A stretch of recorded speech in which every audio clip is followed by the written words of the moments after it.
And we do have the statement, Mr. Gatanis, that needs to be read. Yeah, I was going to read it after the roll call. Okay. All right. Mr. DeFrank, Here. Ms. Frick, Here. Mr. Gatanis, Here.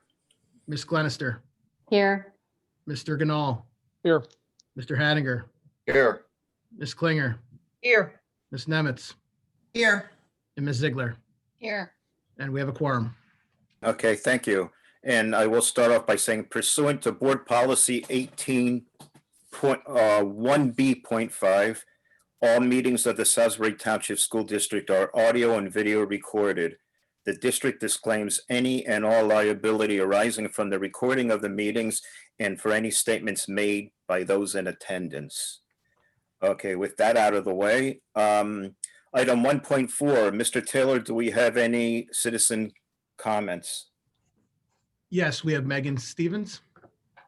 And Okay. I'm just activating her momentarily.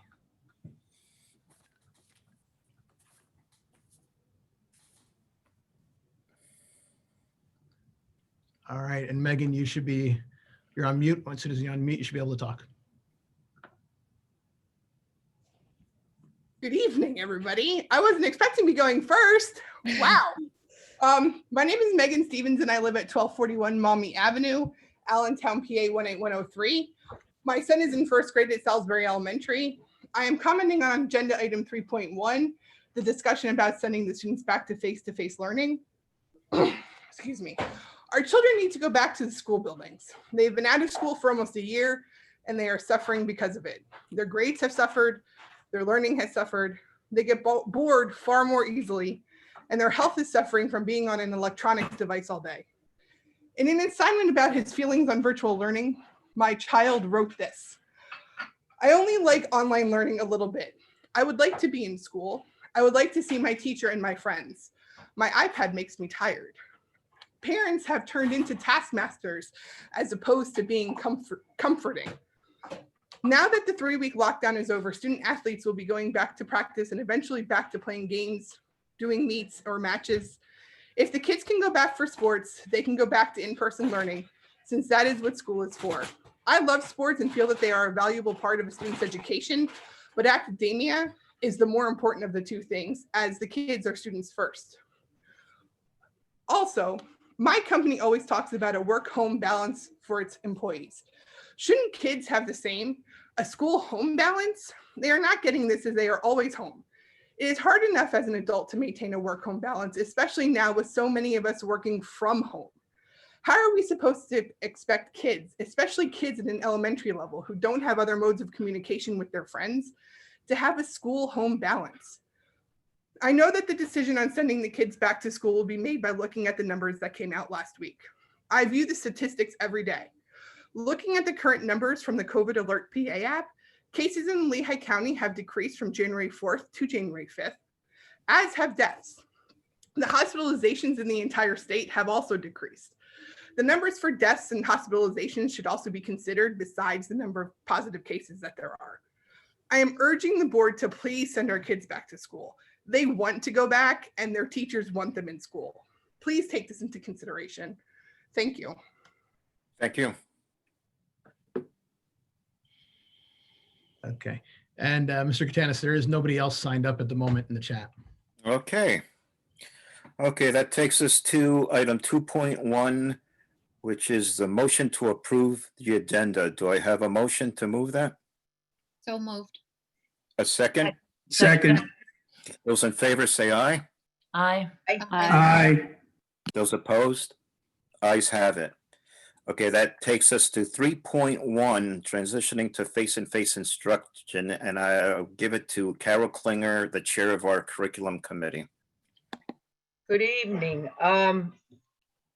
The last time we met, which I think was the beginning of December, we set up this tentative date for sending the children back to school of January 19th. But we also set up this special meeting tonight so that we could review more up-to-date data.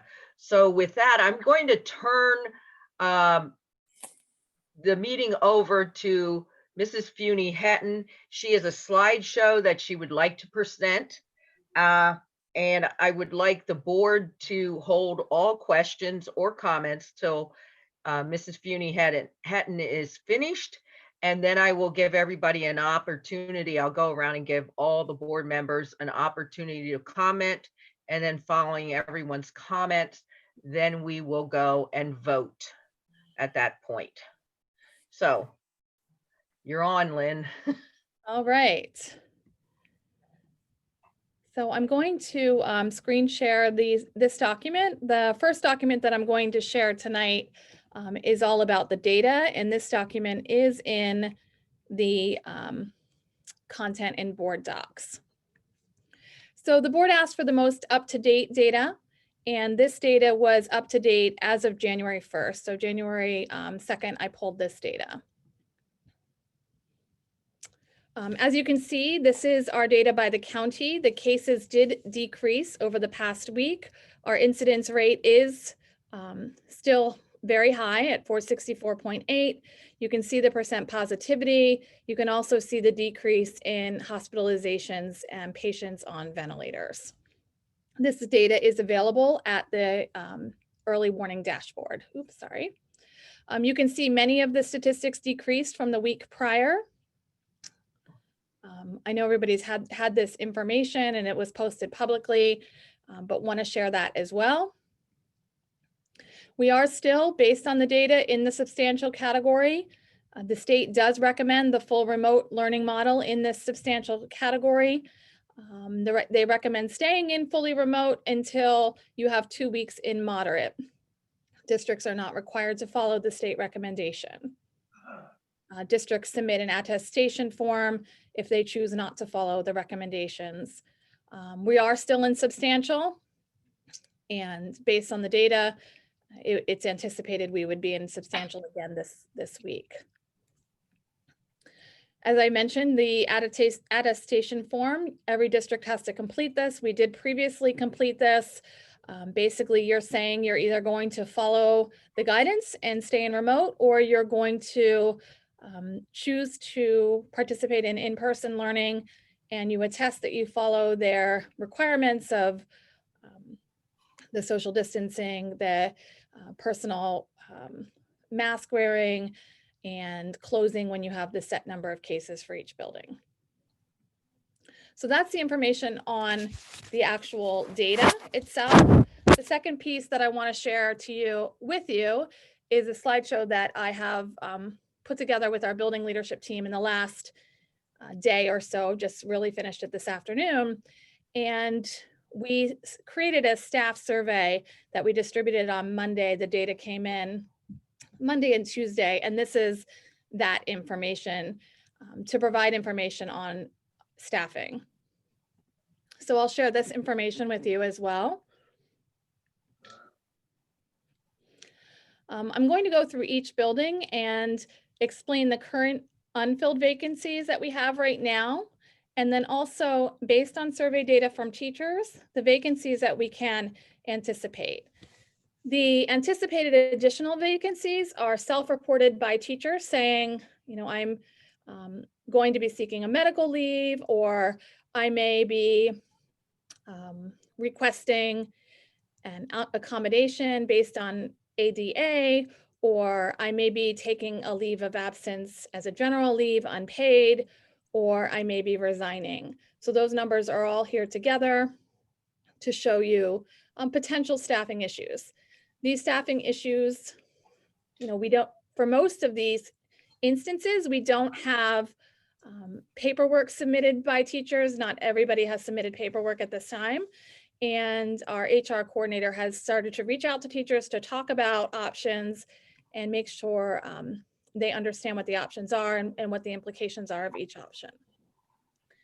So at Salisbury Elementary School, we're looking at additional vacancies based on the survey data of 5 professional staff.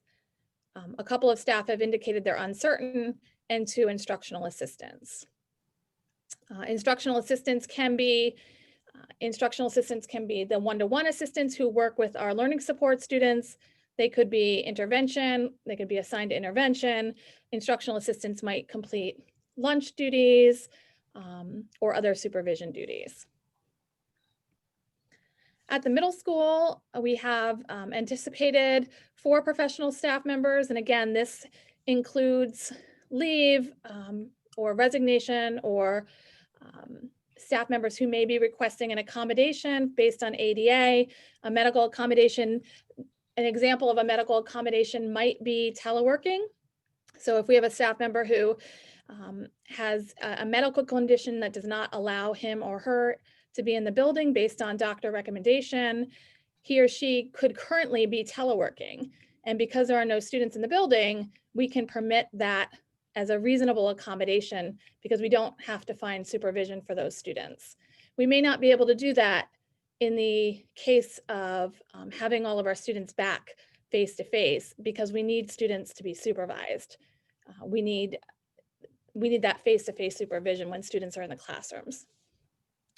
And then looking at the high school, you can see we have 7 professional staff members based on that survey data, looking at all of those different categories, and we would actually have 2 instructional assistants there.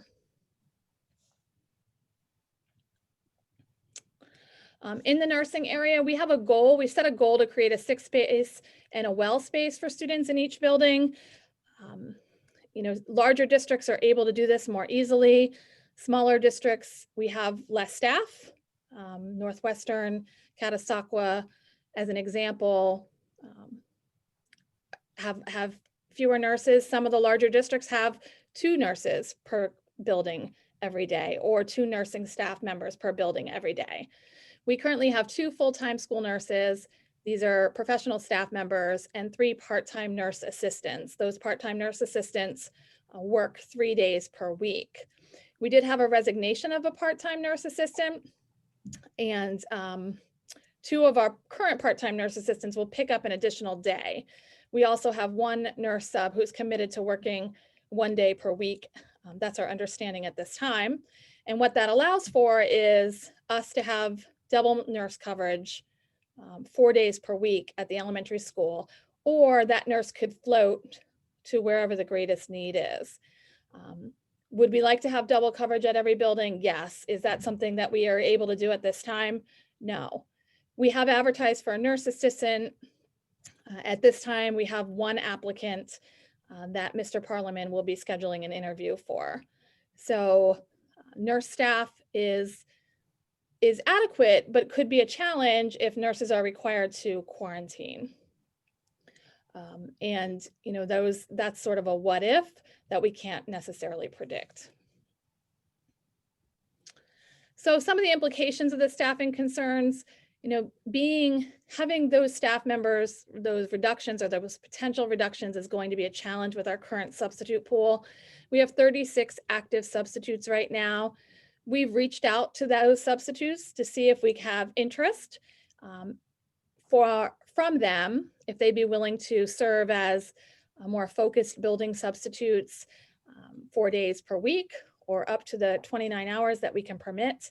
And we have received some interest from those substitutes. I believe we have 4 that have reached out to our coordinator of human resources. So that's one possible solution to assist with some coverage, but that's definitely not enough. That's definitely not enough coverage. We will likely have a need for secondary large group workspaces when coverage is not available. So that might mean, as some other local districts have had to do, creating a large group space either in an auditorium, for example, at the high school, or in a library where it's large enough to have a class or 2 maintaining the 6 feet. We're looking to maintain that 6 feet for sure. But if we have 1 IA who's available, they may be able to cover multiple sections. Again, that's not ideal, but if we do not have the face-to-face coverage for each classroom, that is a potential solution that other districts are using. We also have, you know, some teachers have some duty period that may be able to cover other classes. That's going to be a challenge that building leaders are looking at right now just to determine what's possible.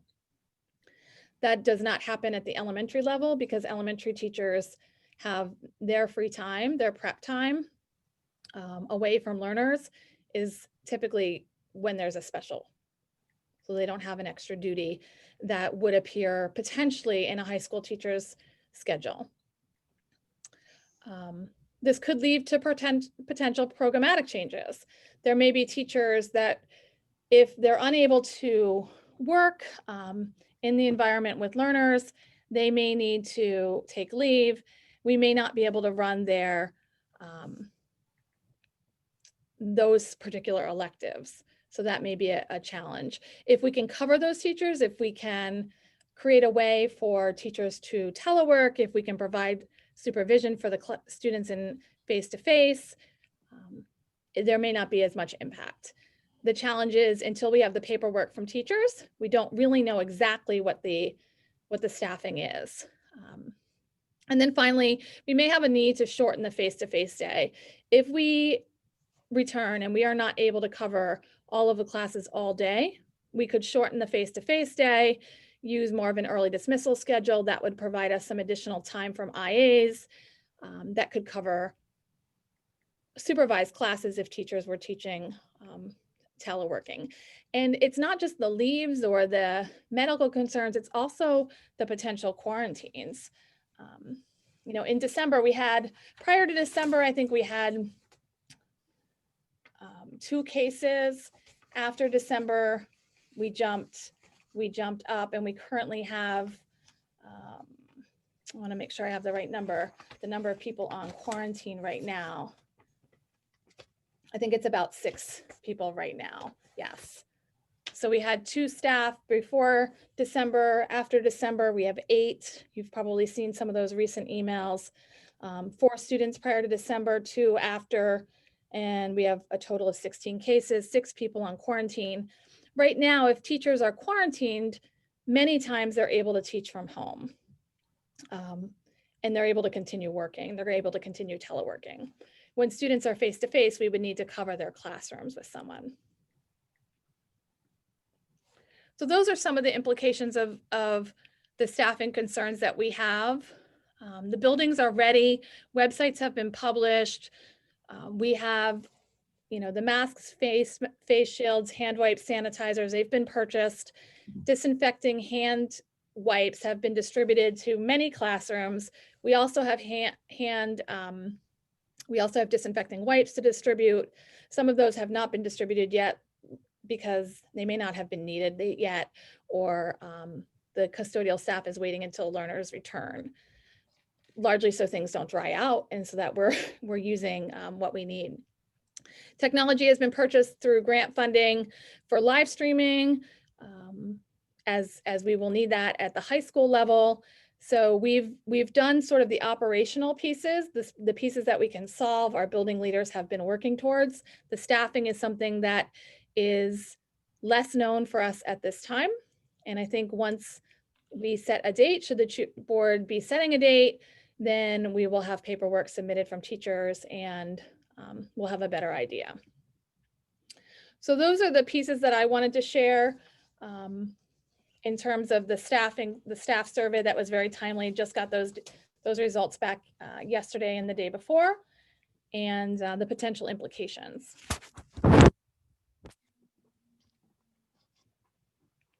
Okay. Now I would like to go around and have every board member have an opportunity to discuss, ask questions, whatever you feel you need to say. So we will go around. Michael, do you want to call it, or should I just call names? I'll call it in the order of the roll call, just so we can make sure we hit everybody. Okay. We'll start with Mr. DeFrank. Yeah, I know who's going to go first. Looking at all this information, it is an avalanche. And we've been holding out for a long period of time and trying to be reasonable about this. I am amenable at this point in time to set a time frame for going back to face person. And reason I'm willing to do that is that I think we need to let the public understand what they're really going to be getting. They keep thinking we're holding them back from the school they had before COVID. And I think it's going to be extremely different. I think there's going to be a lot of large classes. I think there's going to be very short days. And I think there's going to be multiple disruptions. But they think that we're depriving them of something. They think that we're holding their children hostage, and they want to make this decision to send their student back. So I'm amenable to do that and let them see what that's about. And if they want to put their children in harm's way, let them do that. And as long as we have an answer and we have Salisbury teachers available for people that want to stay remote, which I believe we do for K and first and second. And then I would like to review class by class if we do anything beyond that as we go forward and return to school. And as always, we have to stay cognizant if anything changes. As things are, and I look, the numbers are going down, the trend is down. So let's take the opportunity to discuss a return on the 19th of K through 1 and let all the situations with staffing or another come to the forefront. And then have people that want to send their children and put them in harm's way do that. And it's people that don't have the option to stay where they're at. And then see how that looks as we get there. I think it's going to be hellacious. I think it's going to be extremely challenging.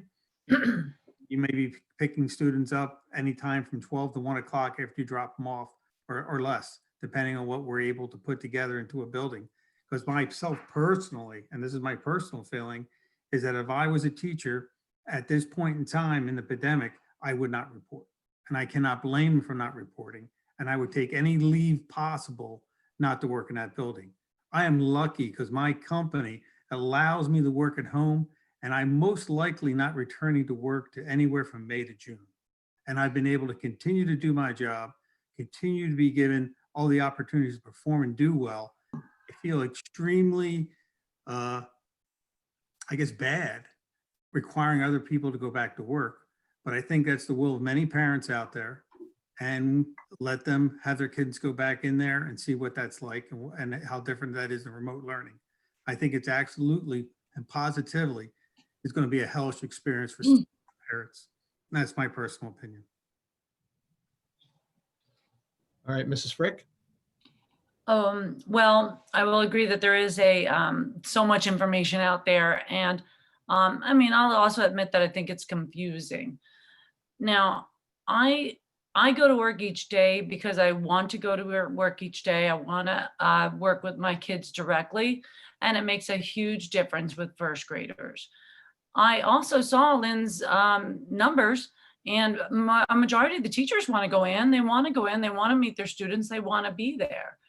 I also disagree with Sam's word of hellacious. It's not. It won't be. It will be a challenge, you know, and life's a challenge now anyway. It's a challenge at home. So I think it sounds also like our parents want the children to be in the school. I think it's wise to start with the youngest. I think those are the ones who are really, really needing to get in with their peers and get into face-to-face with their parents, with their teachers and peers. And that's the way I'll be voting, is to have the kids go to school, start with the youngest. I do have a question about what will the number, and maybe I just missed it because there was a lot of data. What will the number of cases in Salisbury Elementary School to start have to be, or is there a percentage for us to then say we need to close down for a time period, like the 2-week time period or 10 days to 2 weeks? Do we have a certain number percentage, Lynn? We do. Let me pull it up. Okay. And I can actually share the document.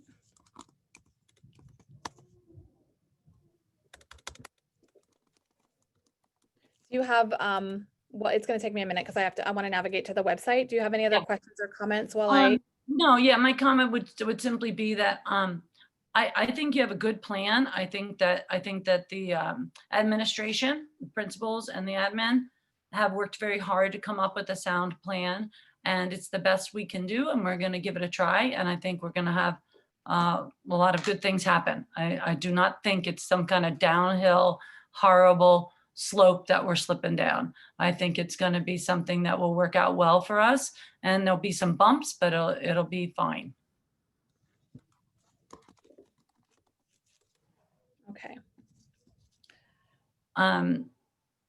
Yeah, and I guess I understand too. I mean, there will be times where people, there's a lot of kind of here and there, and I'd love to see what other schools do too. If a family member has been tested positive, what will that require, and that kind of thing. Or will the student be able to maybe work remotely if they are quarantined for a certain period of time? But those questions, I really have no doubt that we'll be able to figure out an answer if we haven't figured it out. But I am pleased to see the numbers of the staff, teachers and support staff that want to come back to working in face to face. That's awesome. Okay, so let me share my screen again to show you.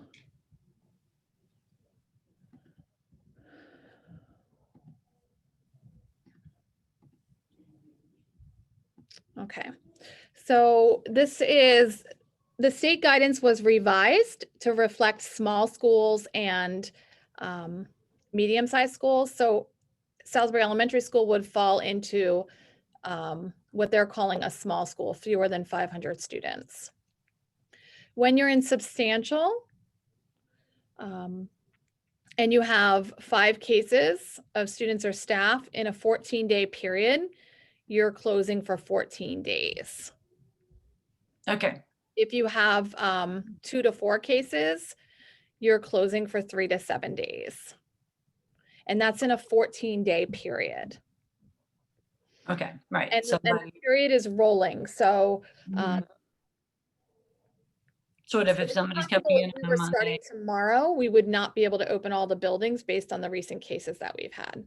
Does that make sense? Yeah, it does make some sense. And then the numbers are slightly different. for the- I don't agree with it, but that's okay. It's not, I agree that it's the law or the rules. It's One more thing. I remember the recommendations under the substantial category. I believe I was reading that it said that it was, you either are to, was there opportunity for hybrid in that decision for the schools in substantial? Why was it saying that we either recommended all remote learners or all in-school learners? Did I not see a hybrid choice as recommended by the state? Not when you're in the substantial model. Okay. And was there a When you were in hybrid? moderate, when you were in moderate. Maybe that's what I was reading too. Then you could work on the When we started hybrid. the year, you had the 2 options. Okay. All right. So those were my questions. And again, it's a recommendation. Yeah, recommendation is a great thing to remember. Okay, thank you. That's what I needed to know. And that's what I had to say. Right. We'll go with Ms. Glenister. Okay. I also read all of the teachers' comments. I think I have a different interpretation from what Audrey said. I mean, I do think they want to go back, and I think it's an if, it's a when, not an if. However, I feel like we're literally at the absolute peak of the pandemic right now. I don't understand why, with vaccines on the horizon and things, hopefully improving through the medical side, we would consider doing it now when we haven't thus far. I think we should pick a date a little bit in the future. I'm checking the data, like somebody said early on, that the numbers, the parent there that spoke said that the numbers locally had gone down. They actually haven't. I just got a text from a doctor at LVHN. And if you look at the COVID PA app, it actually hasn't gone down. They just hadn't had everything reported. This doctor is telling me that, today at LVHN, they're saying that they see the increased admissions probably till at least the 19th is what they're expecting. They've converted the burn unit to an ICU unit. They have, COVID patients everywhere. My doctor, my own primary care doctor, his staff has been stripped out of his office to go deal with COVID people. St. Luke's the same. I have a friend that works at the gym. They reopened the gyms today, but only he and one other employee are allowed to be in there. Everybody else has been pulled to deal with COVID. They're doing hotlines, they're doing whatever. I just don't think now is the time to do it. we're running lean on the staff, like Lynn was saying. I'm worried about what we're going to do in terms of that. This isn't fantastic. Nobody loves this mode of instruction. However, it's consistent. That is the one thing we can say about it, is that it's consistent. Parents know what to expect. Kids know what to expect. I'm seeing comments from parents, whatever, on the infamous Facebook page, people are saying that people wanted to go back, but maybe now is not the time, because it just seems like the numbers are really, they're literally at the peak at the moment. And that's what I don't understand. I understand the emotion to it. I understand, saying it's been a year, but a year is an artificial human construct. The virus doesn't really care. Unfortunately, it's not done with us. We would all love to be done with it. I'm really tired of the people in my house, I must say. And I would love to be able to get out and do other things, but all of us are kind of in the same situation. I just think we need to use data and not emotions. I don't want to vote on something that's going to bring more people together in a communal way when we're being told not to do that. I didn't celebrate with anybody for Christmas other than the people in my immediate house, because I'm trying to follow the guidelines. And I understand we're going to do the 6 feet and all those sorts of other things they're telling us. The CDC is also saying it's not a continuous exposure. It's 15 minutes of cumulative exposure over a period of time. We don't know who that's going to be, and the problem is we're at the mercy of, when you're exposed to people, you're at the mercy of the person that's the least compliant. That's kind of the level of infection that we're all going to face. And I just, you can see what people are doing, going out, doing things, getting together. And I don't know that I want my, my kids or the kids of our district to be in that situation. I wish there was some way we could think creatively, because what I would love to do, and I know, like I've talked to Lynn about it, we're not allowed to just bring in the most vulnerable learners, because that becomes like a discrimination issue if we only bring in a certain class of students. Is there any way we can figure that out so that we can at least bring those kids in? Probably not, that may not be possible, but that's what I would love to see, is something more like that, because I just don't think it's a good decision at the moment, given all of the numbers that we're seeing, and I'm trying to base it on science. Let me see if I have anything else on my little list here, but I think that's, and I reading those comments from the teachers, they want to come in, but many of them were saying, I don't want to do it right now. I want to wait a while. So I think we should try and find a further date and reevaluate. And this changes all the time, and we're all getting really tired of it, but I don't think we have many other options. All right. Thank you, Becky. Mr. Ganal. Yeah, Lynn, I have a quick question for you regarding some of the numbers. Is in regard to the teacher surveys, there was 2 numbers that were listed. One was the first one was they requested leave or not to be present on site, and the second one was additional. For each school, you had those numbers listed out. Do you recall what I'm talking about on the slideshow? I do, yeah, but that's So, not exactly what they were, but you understand what are that? Yes. Now, my question in regard to, so I believe probably the first, the elementary school, are those, so when you see the 1 out of 34.5, and then you see 5 out of 34.5, is that 1 counted in with that 5 as well? Do you understand what I'm saying here? Or is No, that an additional 5? Correct. Okay, so that's an additional, okay. yeah, and this particular one was not filled because we have filled it with a special education teacher, and we're trying to fill a special education teacher position before we can move that special education teacher into the comprehensive support teacher position. Yeah, okay, so it would be so it's an additional, so the number would be then 6 out of 34 Yeah, and a these half. we separated by current. This is what's Yeah, right I now. understand. And these are anticipated. So we tried to keep it clean like that to present the data transparently. Yeah, I was just trying to get a good picture of basically the whole number of people that would not, or positions that would be not filled at that point in time. So to my comments, and thanks for popping that up, Lynn. I appreciate that. To my comments are very much in line with Becky. When we decide to not be in the schools anymore. At the beginning of all this, way back when, the numbers were lower than they are now. As Becky said, we're at the pinnacle right now. I understand that the numbers appear as if they're going down this week. The numbers are still really high. And I just have a really hard time sending the kids back into at this moment in time. It's kind of like sending them into the height of the wave, for lack of a better term. I do agree that looking at a time that is a little further down the road would be more appropriate. I mean, don't get me wrong. I want the kids back in school. I just don't know if now is the right time to do so. My opinion is now is not the right time to do so. Let me say that from a safety standpoint, and to make sure that we're making a decision based on the safety of all the individuals that are in any building, whether that's our students, whether that's our faculty, whether that's our staff. We have an obligation to look out for all those individuals. So with that said, I would say I would not feel comfortable to move them forward back with the dates we've already chosen. I believe the 19th was the first date. It just does not seem right for me. If we were to, and here's another question for you, Lynn. If we were still going to use the date of the 19th, what would be the last date for a school that we could have a positive case and send them back on the 19th? I would have to look at the calendar. I'd have to do the calendar for that. Okay. It just, because you said as of right now, we wouldn't be able to open all the buildings, correct?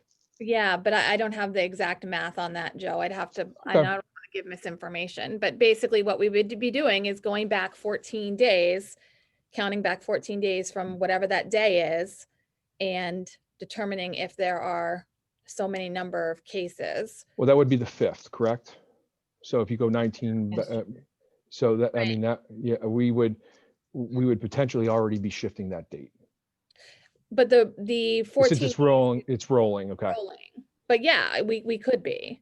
Okay. And one of the things, if you choose to not follow the state recommendation, you have to submit the attestation form, and you are agreeing to follow those closure guidelines, which is why you've seen schools close and open more recently, because you're agreeing to follow that. Agree. So, I mean, with all that said, I just think it's premature at this moment in time to send them back into the schools. So. All right, thank you, Joe. Mr. Hattinger. Well, I don't know. I've been out in the workforce since it started. Work from home, but I also have a job that I was deemed mission critical, and I've been out with people. Along the way somewhere, I got COVID, but it most likely I got it in our house because the 2 grandchildren had it. So, and they weren't in school. So they got it somewhere, who knows where, and they weren't with other people. So we have no idea. I don't believe the sky is falling, and I don't believe there are any silver bullets for this. I believe it's going to take time. I am hearing so many conflicting things. Even Rebecca said some things. I heard just the opposite from people at St. Luke's. So I just don't know what to believe anymore. So I'm really at the point where I know it's hurting the kids for them to be out of school. That I know. I can see it. I don't have to guess whether it's hurting them or not. I can tell. Everything else, though, is if, maybe, possibly. And for myself, I really haven't seen anything different. Not a whole lot. I mean, we all know people who have been extremely ill. Maybe some of us know people who have passed away. But I've got to say that in my life, every year that's been the case. Now it's everything is COVID. Where last year it probably would have been the flu or something else. But I wouldn't make decisions based on that. And since I still really feel like we're not getting all the information, I think we're cresting, as people have said, the breakthroughs, but people are still going to complain about it. And we're going to hear that the shots aren't working, or the shots are making people sick, or the shots are doing this, and which shot you get, all that's going to come too, because it always does. But I'm apt now at this point, since I can see, and I can see socially that the children are hurting because of this. Not just the children, the parents are hurting too. That before I made decisions based on allowing the parents to decide what is best for their children. I think they know them the best, better than we do. We're giving them both opportunities here. So at this point, I'm apt to move ahead with what we had decided previously and start K through 1, unless there's some really compelling reason why we can't or shouldn't, which like we said, we made these decisions based on a whole lot less before because people were fearful of it. When if it was now, we would in a second put them in. So, I mean, and that's kind of how it is right now. And so I'm apt to, in fact, not apt to, I would vote to put the children back in school. Let the parents decide whether they want their children in or not, and go from there and deal with the issues that come up, whatever they may be. They may come up, they may not come up. I have no idea at this point. And I don't think anybody can tell us that it will or will not happen. So I think we have to make a decision based on what we know.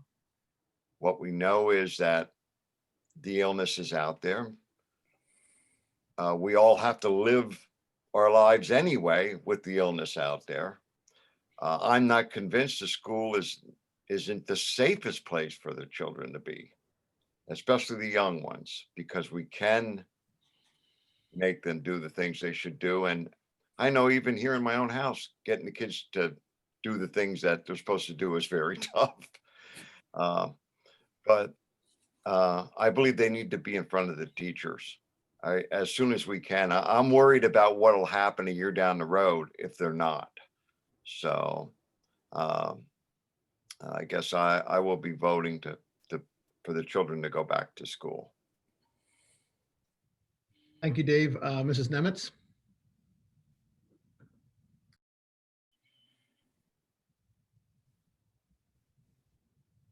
Sorry, I hit the wrong button. So, all right. So I know that back in the late summer, I was pretty adamant about us starting the year virtually. And I'm still not sorry that we did that, because we were able to watch what, we didn't know what was going to happen in schools. I think we didn't see like the massive outbreaks that we sort of thought were going to happen. We also know that transmission in the school isn't really like when there's cases in the school, they're not coming from the school, they're coming from somewhere else. So I think that's something that's going to work in our favor also. I understand that like the numbers are not great right now, but I also don't want to see us continue to kick this decision down the line and our kids not go back at all this year. So, I mean, at this point, like I'm in favor of us having kids return to school, having parents make those choices for their families. Two other things, we do, like, I think our need for substitutes is a really, really great one. So I encourage any community members who are in the position to apply for a substitute teaching position to do so. I also think that it's important for us to keep in mind that we are a community and we do still need to continue to care for each other, which means that we need to, in our own family lives, continue to do the things that are going to keep the community spread down. Like this, just because we're sending kids back to school does not mean that we're going to return to life, pre-COVID. I hate to call it normal because I think normal is a very arbitrary word. So I would still, I think somebody else said it earlier that like we're only protected as our weakest link. So we all need to be strong links for each other. Thank you, Sarah. Mrs. Ziegler. Thank you. And I knew I would be last. I've shared it probably the last two meetings that I really felt the children needed to be back in the school, taking every precaution that we can take. I have concerns about all of our staff and their safety, no matter what position or our children or parents coming into those buildings. I do have a question about that, Lynn, maybe you can help with when I finish. And Sarah just said one of the points I wanted to make. It's not happening. Kids aren't getting it at school. They're bringing it to school. So as Sarah put it, probably a little nicer than and more articulate than I would have said, we really need to rely on families to take those precautions and follow the guidelines and keep their family, their children safe, which in turn affects other children that their child's going to come in contact with in the buildings. Parents have the choice, if they're not comfortable, to keep their child at home and continue online learning. With, at this point from last meeting, with a Salisbury teacher.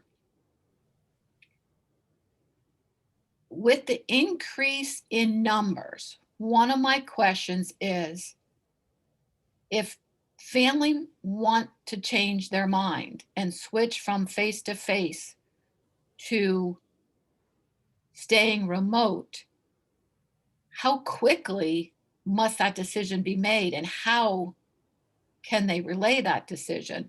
Because I don't see a time for surveys to go back out to only the parents who chose in person to see if they want to change their minds, or vice versa. So that's one question that I have, is what if they want to change their minds? One of the other notes that I chose to write down was, I read all the comments for the teachers. I hear many of them, I want to come back, and I also hear the concerns that they also have about being high risk, or family member being high risk, or not being comfortable. It's an individual choice, and there's so many what if scenarios. I don't see how the district can accommodate each and every different scenario. But I know that administration's doing their best to do what we can for the safety of our staff. I am concerned about substitutes. If we have sufficient staff, subs to do that, if we have staff that choose to take leaves, hopefully, and sadly, I hope they don't resign because of this. We have a great school community. What else did I write down?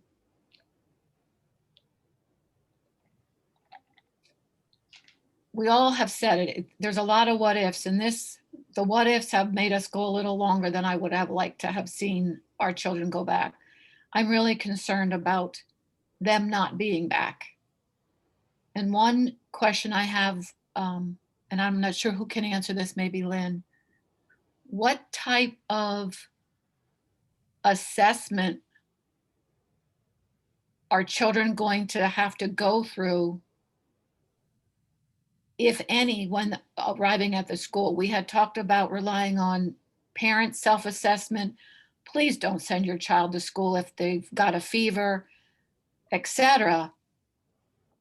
Is there something in place when they get off the bus, or will there be something in place for temperature checks prior to going to a classroom?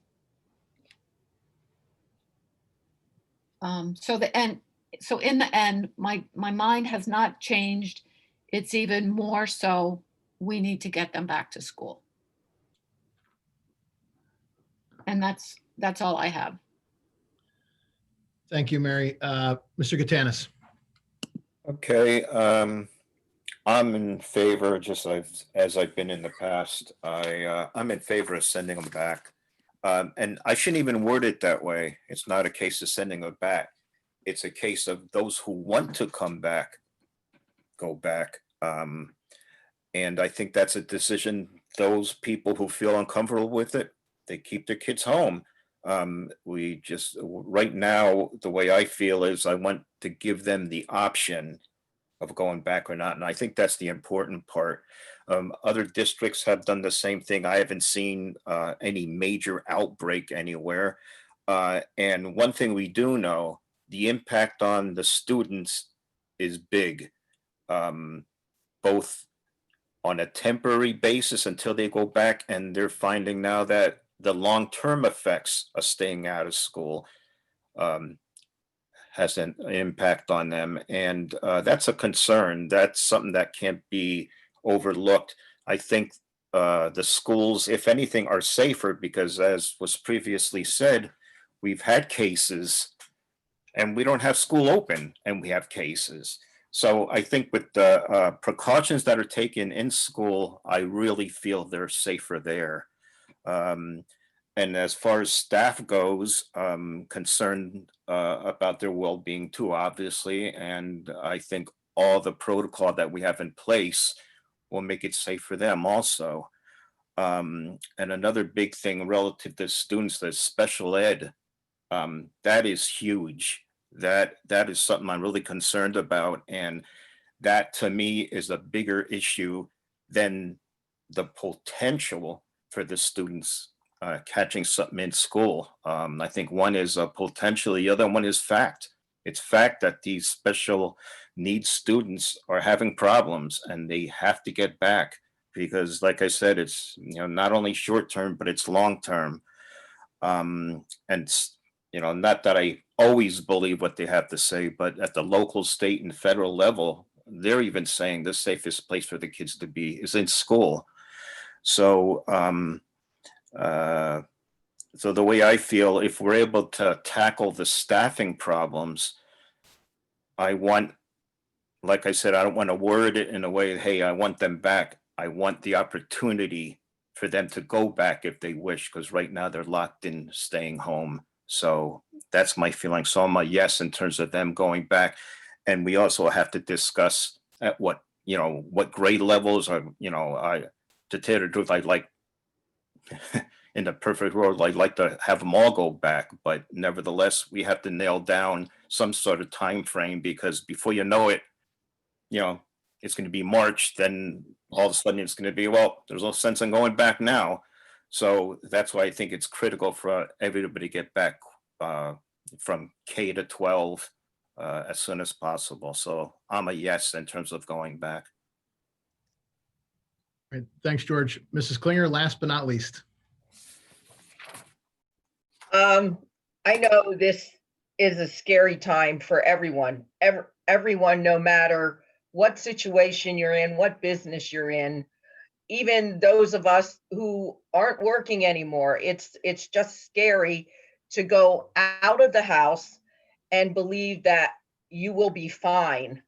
And everyone's fearful, and we have left this whole year, we have let fear drive our decisions. And I think there's never a good time to go back. And I don't think a month down the road, the numbers may not even be better. So do we keep pushing it and pushing it, like Sarah said, kicking it down the road further? I think there comes a point where we have to take a leap of faith and believe that it will work out. It will be okay. And I'm extremely concerned with the students, their mental health, their hunger issues. I know we're providing food for them, obesity issue, child abuse issues, their loss of education, the low functioning student, the special education students. I think the best place for them is in school. I think they're the safest in school. I truly think the teachers are just as safe in school. If you notice, we didn't have many cases of teachers before December 2nd, I think Lynn said. And now when more teachers are working virtually and home, now we have more cases. So I just think we need to send the kids back to school. I do have one question. Is the district providing masks and shields for all staff members? Yes, as staff members, if they've requested a face shield, one was ordered for them, and we did provide, most teachers are wearing their own masks because every time you walk out of the house, you have a mask on. We did provide reusable masks. We do have some paper masks, but we are hoping people will bring and wear their own masks, largely due to the cost of would be supplying everybody a paper mask every day. Right, because I have seen some, you see statistics everywhere, but that it's very difficult to contract COVID if you have a surgical mask on and a shield at the same time. So to me, if we provide the teachers, especially with the shields, we're doing everything we can to keep them safe. And it's not only safety for the teachers, but it's also safety for the students. So I just think we have to put the kids first. And I think the best place for them is in school all the way around. So I would say, I think the students need to go back, and we do need to decide how we're sending them back. How many at one time, or the whole K-12, or what? We need to decide that. So just a quick comment. I teach with a mask and a shield on for most of the day. You do get used to it, and you could take quick breaks or eventually, if you can take a break off by yourself, to take them off to get a mask break or a shield break. But yeah, you get used to that quickly. And we do have I don't know how big the supply is, but a supply of masks available, because sometimes students wear masks into school that break, so you just need to make sure that you have backups ready to go if a mask fails for some reason with students. Okay, any other comments? I have one, maybe Lynn, you could help me out with this, contacting Mr. Brackett, unless he's included here. I'd be interested in making sure that our outside air dampers for HVAC systems are open, give us more outside air. It might cost us more in energy, but that's secondary right now.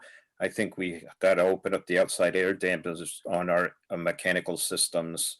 So I'd like to discuss that with Bill also. Good evening. Mr. Brackett, you are Yes, with- sir. How are you? Good. How you doing, Bill? I am well, thank you.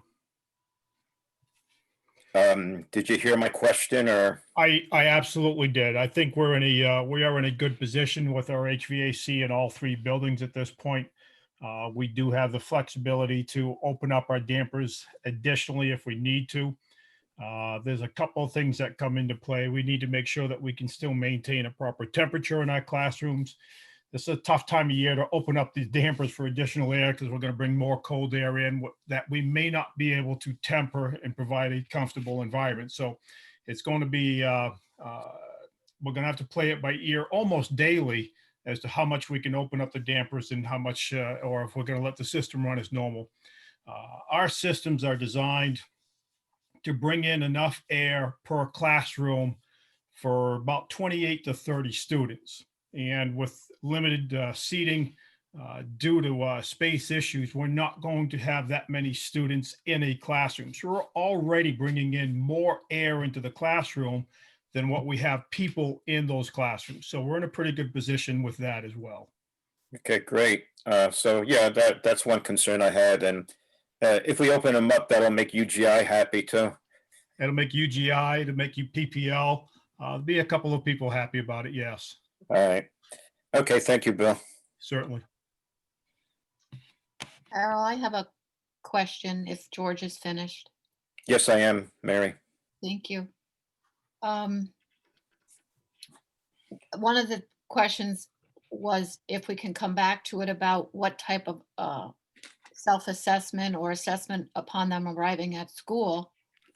And the other comment I just wanted to have noted again was if we have these cases that happen, you would still be following the type of procedure as if it was a snow day. So parents would need to know it could be the night before, it could be the morning of, and realize that their child may not have school for the next few days. So just to have that they have that in their arsenal of backups again, that there could be a potential of an immediate closing with very little notice, that's a possibility. And then my other question was about the ability to, if folks want to change their mind, how can we let them do that quickly if they had already before said, I want face-to-face, but now they want remote? So that's a real challenge because we're building classes based on what parents committed to for a year. And if you're reading some of the comments, parents are saying, well, I committed to sending my kid back face to face, but I committed when I thought we were going to go back when the numbers were at moderate. So, I think parents are in the chat here expressing the desire to fill out the survey again and have the opportunity to change their mind. And that is going to take time if we're going to provide that option to families. And it's going to be a challenge staffing because we've already looked at each grade level and identified the possibility for who would be teaching in the online section. And that took our building leaders a lot of time to do. I understand the parents' perspective. I mean, yes, they filled out that survey in November when we thought we were going back, or we wouldn't go back until we had 2 weeks in moderate. Yeah, Mary, if we open that up again, then we're going to have to think about giving the administration time to redesign everything. I know, Sam. I thought we were talking about, and they presented to us a plan for K-1 and then a succession plan thereafter is what we're looking to vote on today. If we open all those numbers up again, we have to go back to square one and we have to push back the 19th to give them time to reassess what they're going to do. So Right. it's fair if we do that at this point in time. So I agree, Sam. And that's when in my comments, I said, Yeah. how could we do that quickly but not move our date? And I don't see how we can yeah, have enough time. I don't know how the administration would be able to do that, reassess that, re-put classrooms together, reassign personnel. It took a long time to get that done. So committed on the 19th, and if we're committed, which I think just a verbal listing, we are to do K-1 and then discussing succession grades thereafter and go forward with that. We're sort of committed to the plan we have. And now if we're going to take a step back, then that 19th date has to move. You have to reassess what that date is and go forward from there. So it's either or at this point in time, and neither one's a great decision. None of us we have great decisions, but that's what we went down to, and that was the focus of this meeting, is K-1 to open the schools and get it started and discuss each grade and timing thereafter. So I'm open to hear other points, but I think that would really kill the 19th if we didn't live with that. I understand, Sam, I understand your point. I do. But it's also, I mean, if we parents were given the opportunity to make a decision based on certain parameters, and if the parameters have changed, which they are, were, I mean, substantial versus moderate, in many people's eyes, that's a deal breaker. Yeah, I agree, Joe. I just think people answered the questions under an entirely different set of circumstances and assumptions. And Sarah and Joe, if that's what we want to do, and we have to build consensus on the board, then there's no way the 19th date is going to stand as is. So we just have to understand that if we make that decision, that we let parents reassess, and they're going to give us that data, we have to kick the can down the road from the 19th. There is no perfect world. There's no way we can put the administration and then in a time crunch in 2 weeks, they're going to put all this together and reassess all these different parents and be able to live with that date. I just don't know if that's reasonable. I'll let Lynn comment on that, but I think it wouldn't be a reasonable timeline. So we would have to, if we say yes, as a board, we want to allow parents to re-vote, then we have to reassess what that opening date will be and go forward from there. The two conflict head with each other, making that happen. That's my, Lynn, I'll let you comment on that. I don't want to speak for you, but that's just my thought. We would need more time, and I'm reading the comments from our families, from our parents, and I'm understanding their perspective. They're saying that we agreed to go back at one time, and now we want to make a different choice. Some of our sections already, fourth grade, for example, I believe has 36 students in an online section. If more parents want to put their children in an online section, we may have enough to open a second online section. But that's going to take time. We also have, families when they were completing the surveys that were not willing to make a decision at that time. And, we'll have to make one when we go back, or, they knew that the numbers were rising and they were uncomfortable making a decision. Lynn, would we have to do a whole survey, or could we function and not have chaos for administration if it's one-off, if they do a separate reach out and not formally send surveys back out to everybody to recommit to their commitment? How much? I think we could probably send an email and invite parents to, reach out, but it's going to take time. And it's not just the time for families to send that email. It's the time for the building leaders to reestablish the rosters, identify if we need a second online teacher, or if there are too many kids coming back face to face, then we may not be able to make the 5-day-a-week work. We are making this work based on the survey data. So if we have significant changes, we'll have to come up with another plan, and that's our role. That's our job. We'll do it. We'll have to come up with another plan. But the plan that we made was based on the data that we have. And I understand that families filled out that form with a set of parameters, and many families will keep their decision no matter what.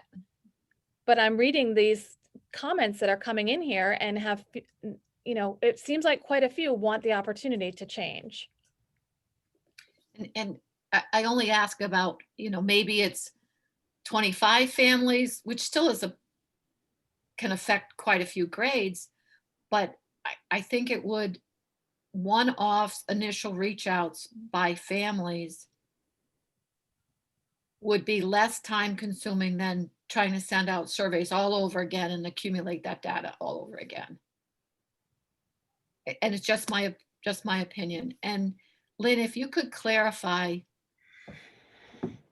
if in fact January 19th is the date, we're looking at K-1 only, or K-1 and 5 and 6 in middle school, and like a section in each building?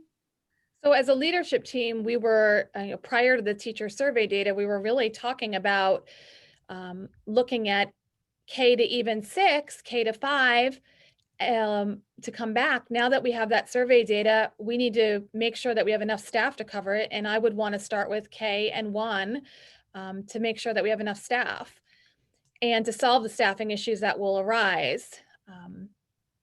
We can also look at bringing 5 into the middle school. The challenge is shared staff. We have shared staff between the elementary and middle school, and we have shared staff between the middle school and high school.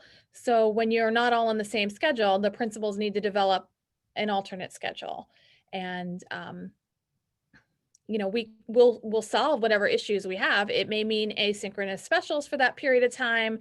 It may mean you know, a change in electives. We'll have to brainstorm those solutions. I'm looking at the number of comments coming in about wanting to change, and I'm feeling like we're going to need more time to be able to do that if we're going to honor changes. And Mary, the only thing you'd have to do as well, just to be reasonable, there's a lot of parents that are on here tonight listening to this, and there's other parents that are not. And then eventually when they find out that other people got a chance to change, then they're going to want to.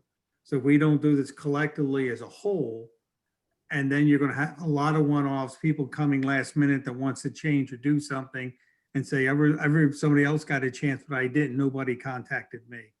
So the only way to be thorough about it and make sure everybody gets the opportunity to remake their decision is reach out to all and get it done in one big swoop. So I think what we need is to get a time frame from Lynn, and I don't think you can answer it tonight, what she would need to do this reassessment and realignment if we do allow everyone to reassess and make a new decision at the height of the pandemic, which I think that's what that parents are asking for, and then reassess what our classrooms are look like and a start date. To do this correctly and allow people to reassess what's best for their children going forward at this point in time.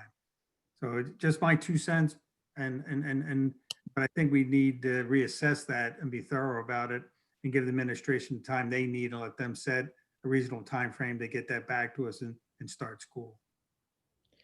And it's less of an issue at the high school if there's live streaming because, and it's hybrid. The issue is really where we're trying to make it work with those individual class online sections. Let me play devil's advocate here a moment and say, here's a question and kind of put a scenario out there. Say if we don't have the ability or the time to change, and a parent feels because we're insubstantial, but I was only willing to go back when it was moderate, there's no way I'm sending, because of their safety concerns, there's no way I'm sending my child back into the school, but they were already aligned to be in the classroom when we came back. Where does that leave the parent then? Do they have to send their student back or risk some other form of penalty? You mean, would we cite them for truancy if they didn't show up? Yeah. I'm just playing devil's advocate here because that's going to be the situation that some of the parents are questioning now, or will have to deal with. They're going to have to deal with making that decision based on their personal household. Don't really need an answer right now. It's just kind of a scenario that if you play it out a little bit, that's something that we're going to have to deal with.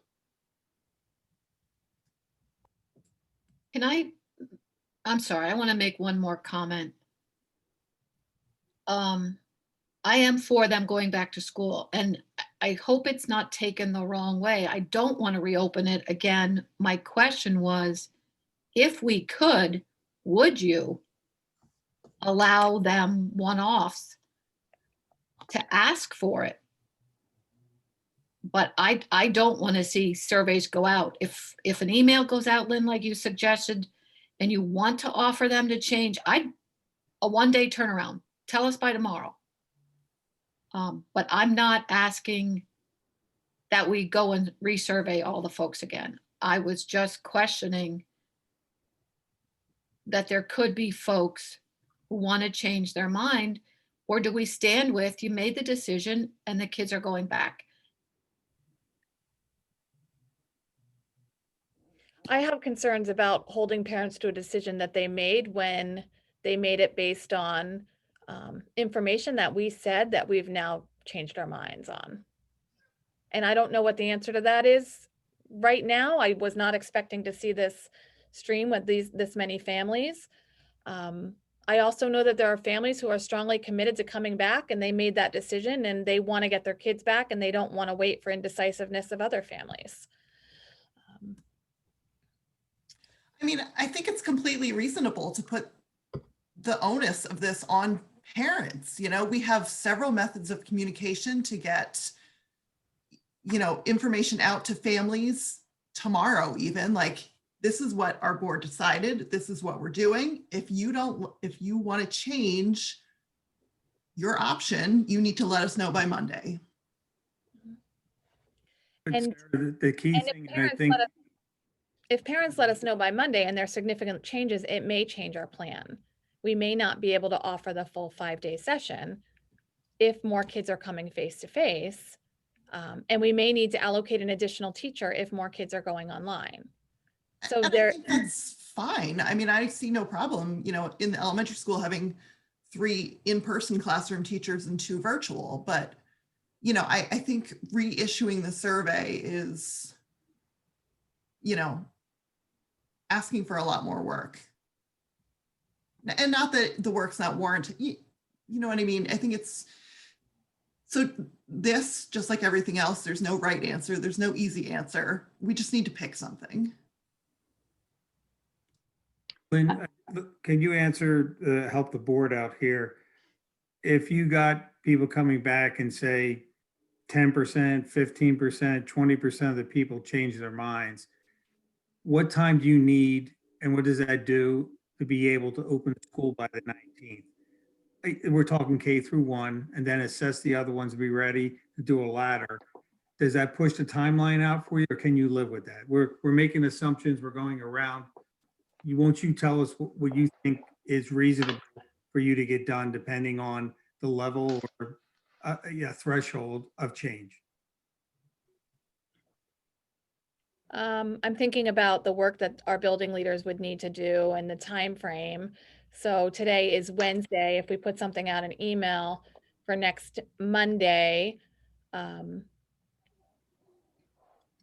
we could potentially provide an update on Wednesday's board meeting. And Lynn, still have the date of the 19th to go back?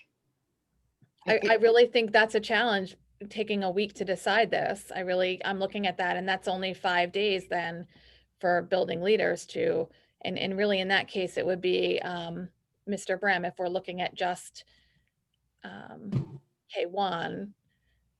You know, Can we move the Is date the to like February 1st? Was the 14 days just a courtesy? Like, is there something set? We have to give 2 weeks notice? no, we said we would give parents 14 days, which I feel like we've given that in. A lot of them are aware. So is it possible that they're given less than 14 days since it's been talked about for so long? We could provide an update, sure. Like, I think those 14 days are on the horizon. I mean, parents may need to make alternate arrangements, but hopefully parents have already been thinking about that. Lynn, can I ask a question? What does the high school look like if you decide to have your child stay home to do the online? So, and Ms. Morningstar is probably better prepared to speak about that, but the high school will be live streaming through blocks. Yes, I can speak to that, Lynn. We will be resuming our former schedule. Those students who remain at home will Zoom in with their classmates who are in the class, and they will both be instructed at the same time. So they wouldn't be making a choice to have to leave a class, that they could get the same instruction either way. I don't know that it would be the same instruction as if they were all in person, Right. certainly, but they would have the same teacher Right. in the Okay. same class. Okay. And I just want to put one more fact out there. I'm getting text from a friend of mine who's a doctor at LVHN, and they just, they've canceled all elective surgeries this week. So again, trying to keep in mind where we're at in this medically. That's my biggest concern.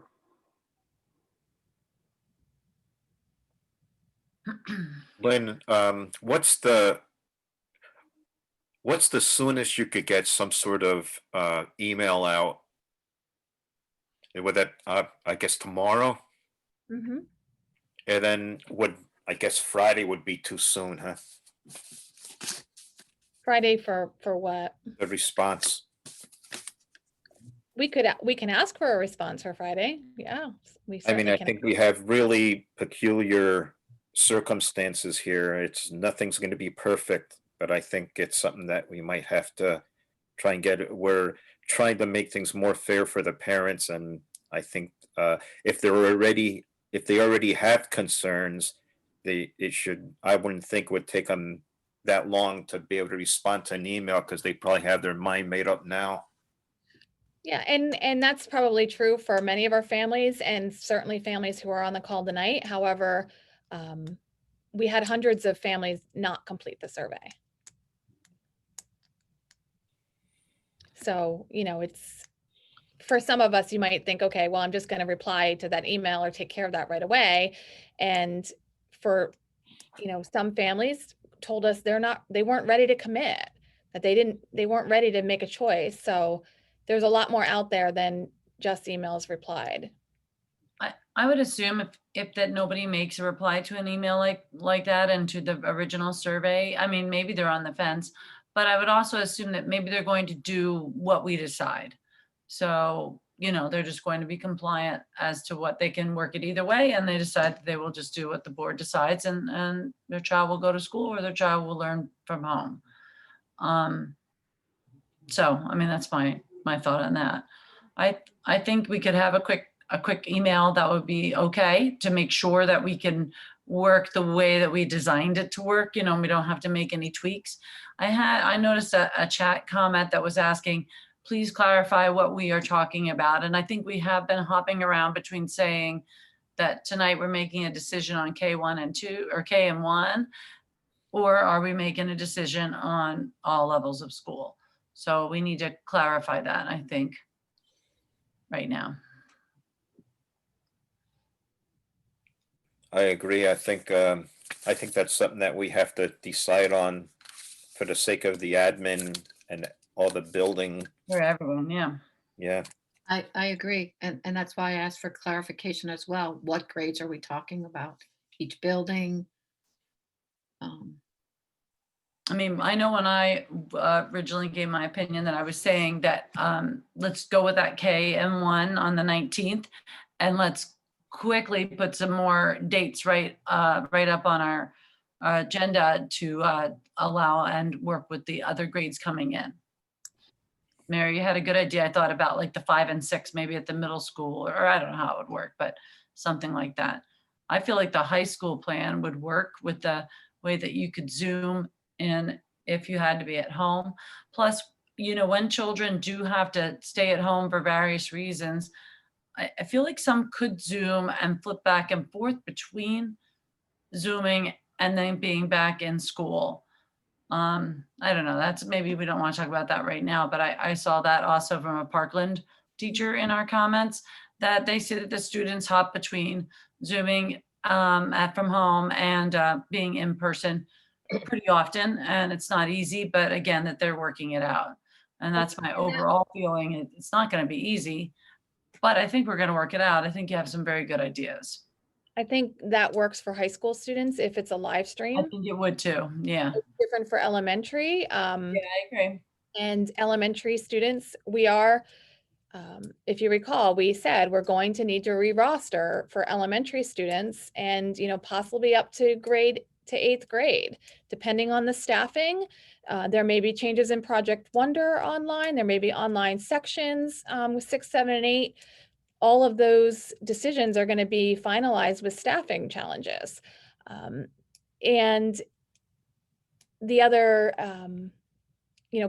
students have already established relationships with teachers. There are going to be elementary students switching teachers. And, our families need to understand that we're only going to have one online teacher per grade level, potentially 2 in grade 4, if we have quite a few families who want to switch. I'm not sure what grade level these families are in that are talking about it. So you were talking about high school. So what age group are we agreeing to? Are we saying KN1, we're gonna try for the 19th? That's what we're deciding after the email goes out? Is that what we're deciding? The board's direction. Well, I- my recollection when we met before, we were meeting today to discuss K through 1, to come back on the 19th. And then the administration was going to give us a timeline and put together for the other grades to go forward from there. So my understanding, we can go anywhere we want, we were voting on today was K and 1 with additional timeline to come shortly thereafter for the other grades and how they would succinctly over next week, 2 weeks, whatever time for it is, come back to school as far as high as up as high school. So Right. the thing that we were agreeing to tonight was K through 1 with the request from the administration to form a return to school for the balance of the grades and then move that at another meeting. So that's because, you know, they didn't know if we were coming back tonight or not. So that was the direction we had last time, but we can have further debate about that and further guidance. But that's my recollection of what we were going to vote on tonight. Yeah, I remember that, Sam, you're correct. Lynn, I guess my question to you would be is how much time do you need relative to the other grade levels if we decide to add 2? Would it be, you know, adding maybe 2 in a particular school within the next week? You know, in other words, if you could give me that ladder effect relative to grade levels and time frame, do you have any ideas concerning that? Yeah, I mean, we have concerns about staffing. We have to figure out which staff members are coming back and which aren't coming back. And once we set the date of return, people will submit their paperwork. We had hoped that we would be able to get K to 5 or 6 back by the prior to the 25th when the high school would come back. I'm not sure how we're going to do that with the staffing challenges. I think we need to start with K1. We can talk about bringing 5 as well. If we're going to open it up and let people make changes, I think Mr. Brem is going to need more time to re-roster. And I don't know that the 19th is doable. And I guess I would defer to him to ask him, you know, does another week solve that? And I realize it's only K1, but that's 10 rosters and nine rosters and teachers to connect with, and it's time. Can I make a comment? I really think we need to make a decision, and I don't think, okay, we open it up to parents again to make a decision.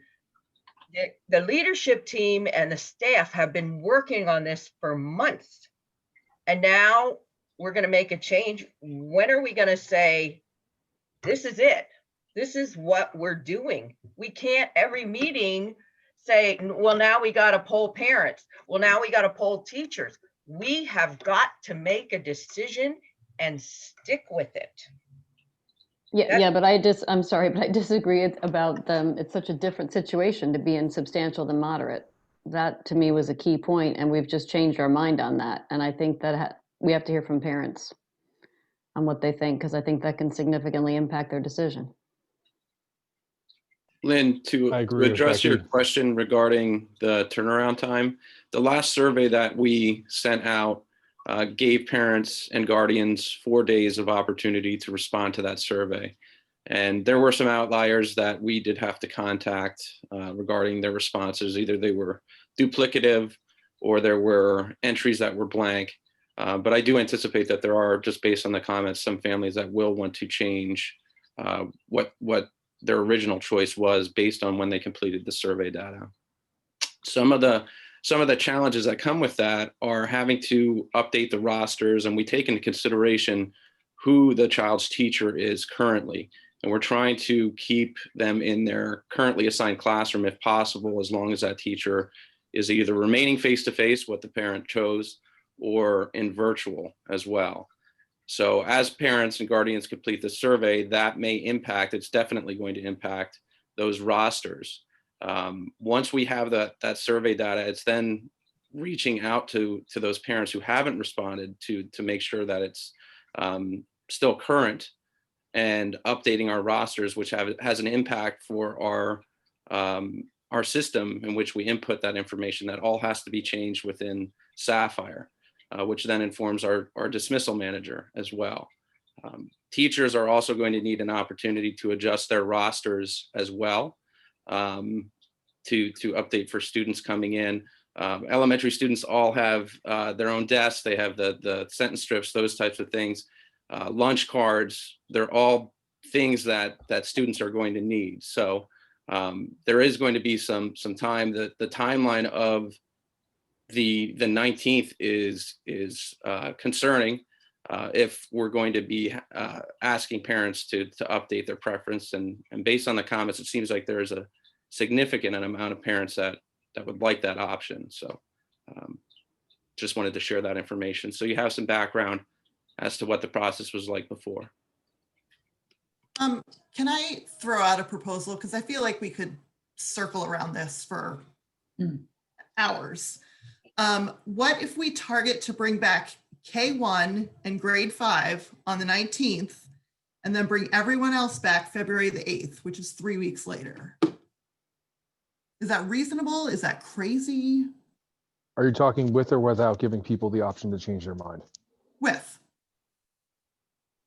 I don't think you're crazy, Sarah.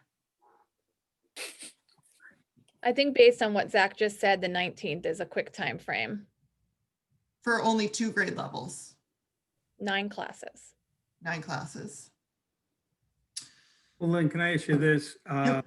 If we kept the same date of the 8th or whatever we decided is and add a week to the 19th, does that make the change in incorporating, getting everything in, an extra week to die, for students and parents to vote, and we push off the start by a week and we say that's the date and give you another week's time? Is that a date you could live with? The I was gonna 20 throw that out as well. Yeah, give 26th. them another week. I know nobody likes delays, but we're talking a week, and let them go through this, reassess, put the classrooms together, give a chance to everybody that's at revote. Now they're in substantial and decide what's best for the child, because we're going to get into a scenario that Joe brought up, and being a devil's advocate, which Joe, you're very good at that, is that what if parents decide just not to send their kid or refuse, or say, I want my kid to be remote, put them in a class? I mean, it's going to put us in a very challenging situation if parents rebel, and we have open rebellion among the parents. So it's better to let them have a choice and decide now at this point in time what they want, whether it's 2 days or 3 days to do that, give the administration a week, and then open the schools on a schedule that they can live up to and do that. I mean, I think, if that works for Lynn and that group an extra week, we should accommodate that. I don't want to go another month or two, but a week is something that I think is a fair, reasonable compromise. So I throw that out there for consideration. Yeah, I would also consider, instead of doing 3 classes, I would consider doing 2 classes and sticking with the original plan of K and 1, just to kind of make sure we have our feet underneath us.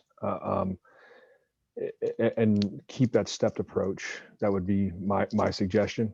I have a question about when the quarter ends. When's the second semester begin? We're getting close to the halfway mark of school, right? February 25th. 25th is the beginning of the next semester? January 25th. Okay, and that is the beginning of the next one. So waiting till the 26th could start fresh, but would that be a trouble for the middle and high school for switching classes after the 26th? I don't think so. I think February 26th or January? January. Okay, so you don't think it would be a problem?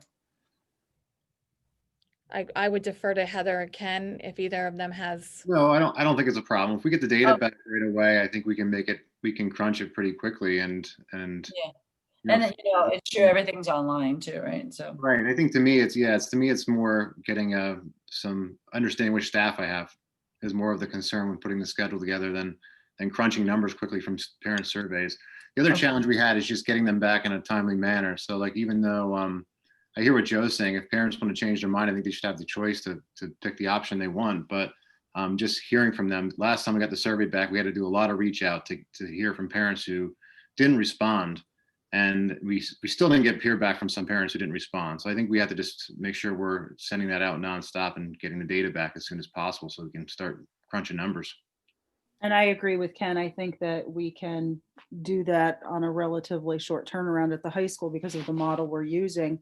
But we had to make close to 250 individual phone calls because people did not complete the survey despite receiving emails, telephone calls, and texts asking them to do so. And that is what will hold everything up. At some point, they, if they don't want to respond to that survey, let the chips fall where they may. You could only do so much in trying to get an answer. And again, I think sometimes people don't respond to a survey because they'll think, well, I'm just going to do what's decided, and they don't really care one way or the other. But we do need their decision in order to be able to do things like schedule the rooms for classes, knowing that if there are more students, we are going to need to move classes around. Or in Zach's case, he has to have parents making those selections because that's how he's creating rosters for online teachers versus in person face-to-face teachers. It's not a matter of being able to just pick for them. They're eventually going to do one or the other, and everything that's planned will be for naught if we don't have responses for them. So we do have to follow up, unfortunately. I mean, I guess, but I mean, if they're not responding, I'm thinking that then they need to be in school. Like, that's what I'm thinking. Yeah. But I mean, I Just do get building on your what- point. Your point Yeah. certainly is understandable. Yeah, from the middle school perspective, I mean, it's a little bit easier than at the high school. We're looking at, providing some live streaming options too in grades 7 and 8. So if they come back again, we try to balance the classes out so we can stay under that 19 number for to keep spacing within the classes. That's 7th and 8th. In 5th grade, we're looking at how many sections do we have. So if they didn't respond, we kind of counted them as face-to-face, because if they didn't go face-to-face, it was going to bump our online numbers up.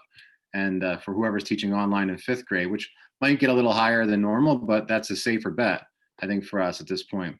And in 6th grade, we were looking at creating a section of online and possibly looking at how many kids come back. And if we need to, we could create a larger section of kids in 6th grade and have them stationed in a place like a library, which limits movement and has teachers rotating the classrooms, but it might be a class bigger than 19, depending on what the numbers end up balancing out to. So I think we can make anything work.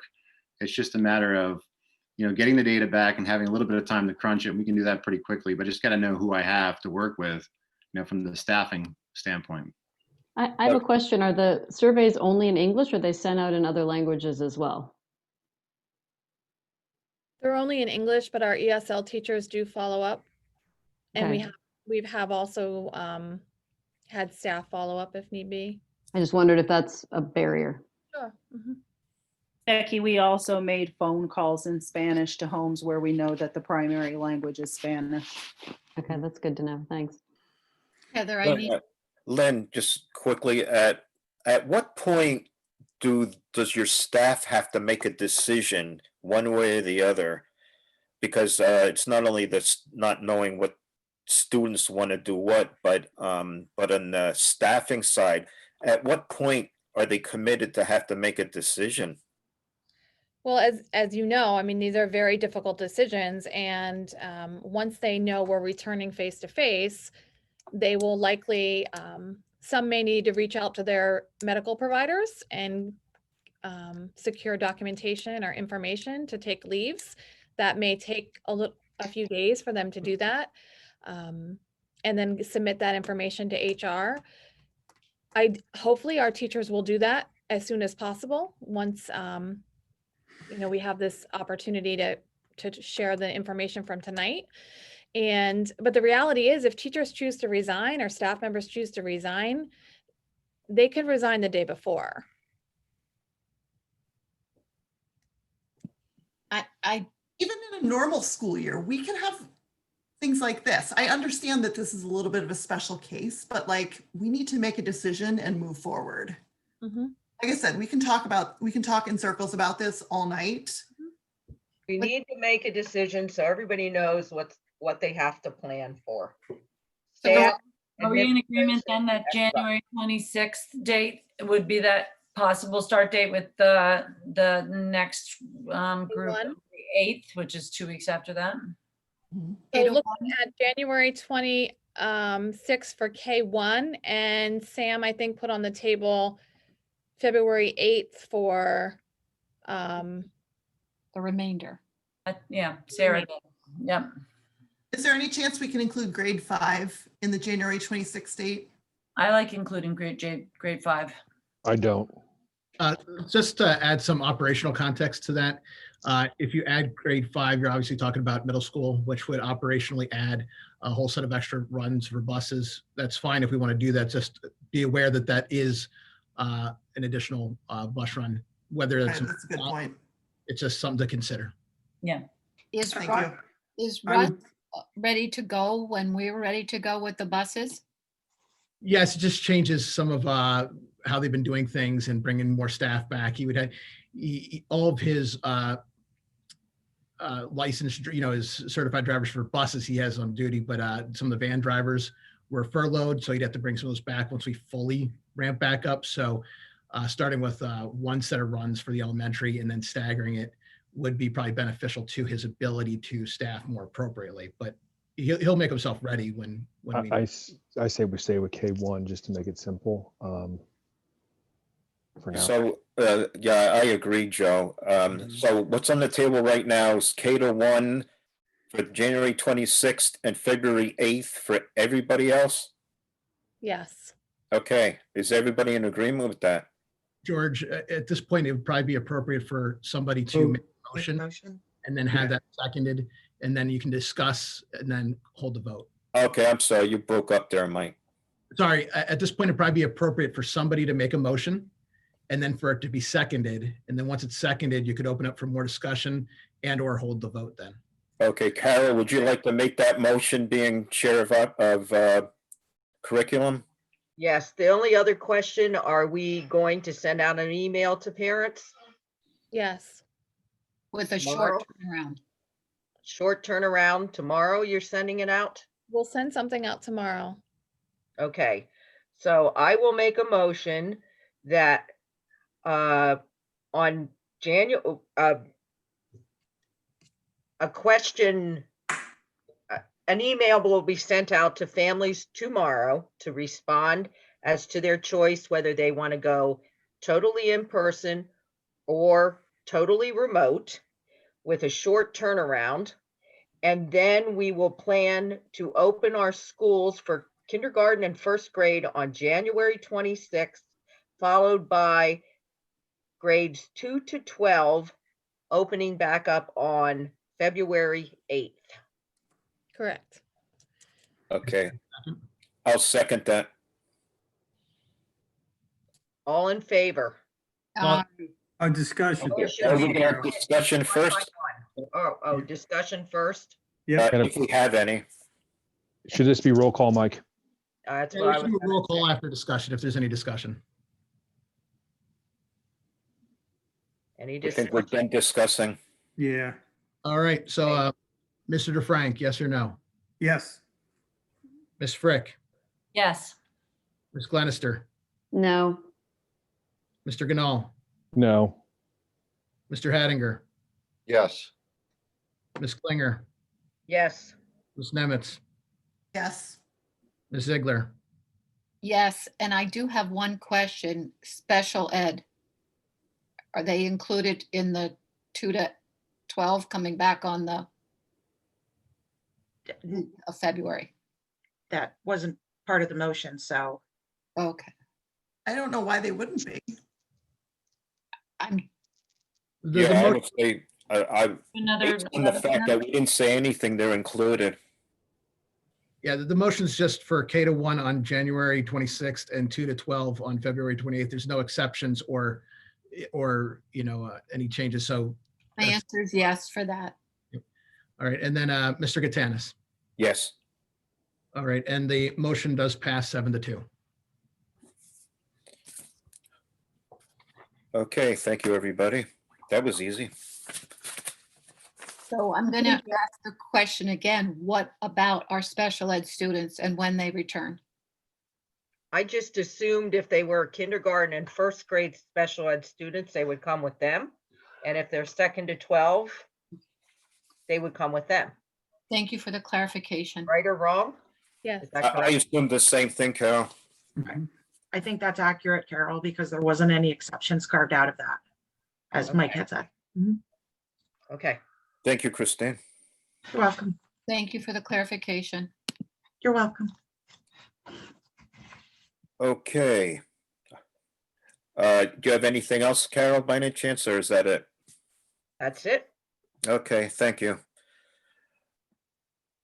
Okay. Any new business from the board? Seeing none. Okay, that takes us to citizen inquiries and comments. Do we have anything, Mike? So trying to keep track of everything throughout the chat, there was Robin Daw, shortly after this discussion started. So we'll check and see if she's still interested in speaking. I did not see anybody else. Actually, Michelle Martucci just signed up as well. So we have 2 at the moment. So Okay. let me pull up Robin real quick. And Chris, Yep, so they're coming in now. Okay, Robin, you should be, as soon as you take yourself off mute, you should be able to talk. Can you hear me? Yes. Okay. First of all, Robin Dahl, 1740 East Susquehanna Street, Allentown, PA 18103. I'm sorry if it gets a little bit of emotional, but my main concern is my 8th grader. The mental stability right now is 0. I mean, she calls me every day, says, I can't get on a Zoom. I'm having Zoom problems, or I need to do an upgrade, which took her all afternoon the other day. Personally, I'm actually appalled at Mr. DeFrank's comment. If we want to put our children in harm's way, really, it's a 98% recovery rate. And we have cases in each school without students there. What I am worried about, again, is my daughter's well-being. What's the recovery rate from the mental well-being of my daughter? Mom, why is there a school bus going? Because you know why? Because that school has kids attending. LCTI goes to school, in-class learning, and they have cases. But if we follow a protocol like I do every day, being an essential worker myself, they can go back to full learning.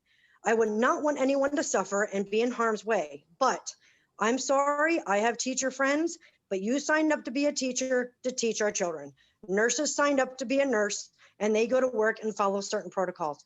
I go to work as an essential employee and I got protocols. I get calls at work because, Mom, I can't get on this, or I'm waiting 10 minutes to get into my Zoom because other kids aren't attending. So she has 30-minute classes, which are now 20 minutes long. She's worried about missing her classes. But what am I supposed to tell her? Email your teacher, or I got to call the office and say, sorry, my daughter needs to be excused because she can't get onto her Zoom. When will be the right time? We keep pushing the date, set a date, stick to it, and deal with the protocols and follow them. Every school has a vestibule to take temps. I take my temp from home, and once I get into work, I have to take my temp again. Nothing is being changed drastically in my temperature. All I gotta say is we gotta worry about the mental health of our children. That's my main concern. My daughter was an honor roll student the first marking period. She's doing okay in some classes, and there's some classes she is not. And she is crying almost every other day because she can't seem to get it. She has no pod learning with other kids. It's always having to do emails with teachers that sometimes teachers don't email her back. So what am I supposed to tell her? Wait till that, a synchronous learning time to reach out to a teacher. That's not fair. I have to go to work. I can't be bothered with getting online with her and trying to get this settled. My husband works from home and he's taking phone calls from customers. This is not essential for any parent. This is not right for any parent to have to teach the children. They need to be in school, let the COVID happen, and we deal with what happened then. We need to get them in school. Thank you. All right, we have Michelle Martucci, followed by Christopher Freeze. Good evening. My name is Michelle Martucci, 1003 Public Road, Bethlehem, PA 18015. First, I want to thank the board for voting yes to send our students back. My daughter is in 4th grade and she's been asking to go back since the beginning. I wish we could have gone back even earlier, but I'm happy that we're moving forward with it.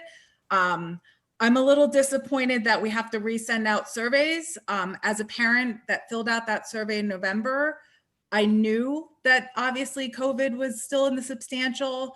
I made that decision knowing that I feel like someone else had mentioned on the board, my daughter is probably still safer in school because school isn't where these kids are getting it, isn't where the staff is getting it. They're getting it elsewhere. They're getting it from the other places that they might go to.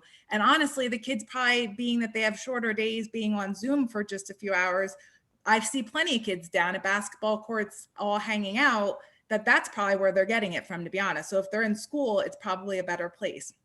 So I'm just hopeful and emphasizing that if we are going to send this letter back out, that one, please make it very short. And, you know, maybe the people who already responded say, if you don't respond to this, we're going to assume whatever you picked before is what you picked, you know, now. And that's the way it's going to be. And, you know, and then once this is done and they make their decision, there should be no more down the line, well, my child, you know, I didn't want to send them back when it was substantial, but now that things are getting better, I want to send them back. It has to be emphasized that this is for the rest of the school year, and whatever you decide, fine, you're making that decision, but you should have to stick to that, because otherwise it affects all of us parents and all of us students, and that's not fair to them. It should be a final decision for the rest of the school year, and how you pick is how you pick.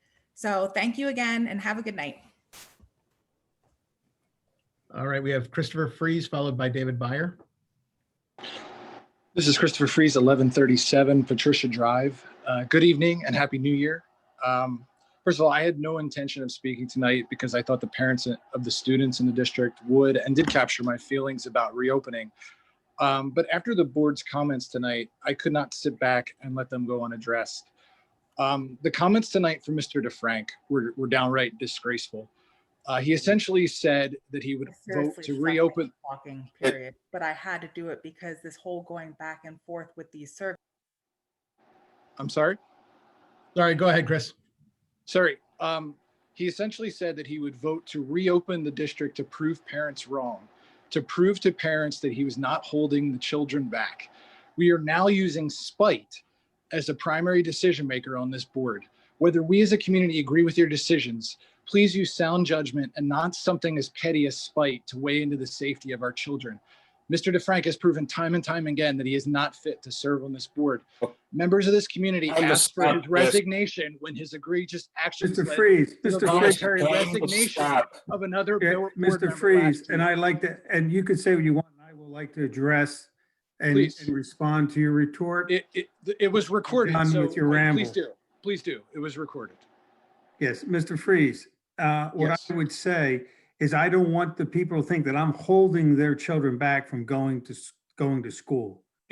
I know what you said. It was It gives recorded. you the opportunity, if you want to put your children, which I believe, my personal opinion, in harm's way, then you have the right to do that. Sir, And then parents that don't want to do that have their decision to do that. And that I am tired of people getting on this forum and telling us that we don't know what we're doing. Sir, you told us you were going to prove to us that that you're not holding us back, and you're going to prove to the parents of this community. Okay, it was recorded, and everyone will have the opportunity to go back and watch the YouTube recording. Okay, that is fact. Okay, are you done, Mr. Freeze? I am done. Thank you for your time. Okay. Do we have any others, Mike? Yes, we have Mr. Byer, David Byer. Let me pull him up real quick.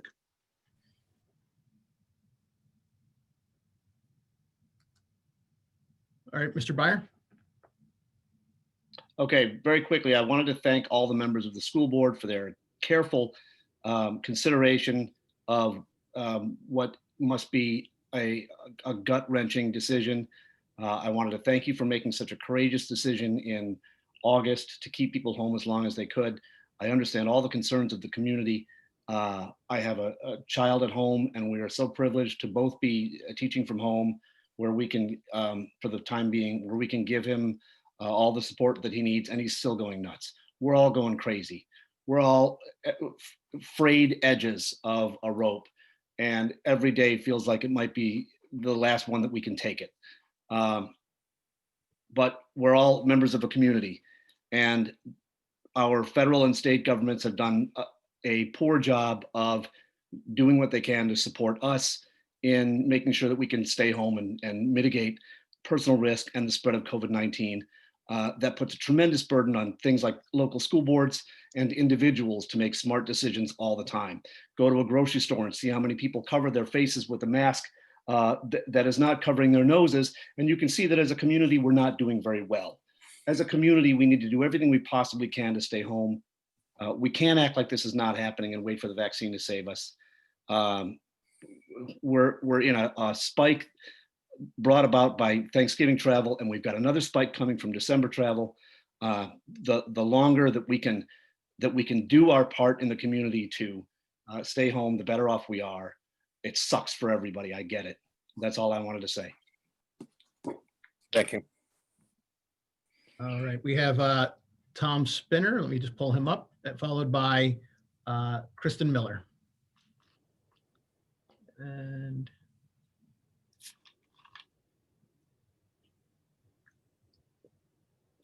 I'm looking for Mr. Spinner, and I'm not seeing him at the moment. Let's see, is he still here?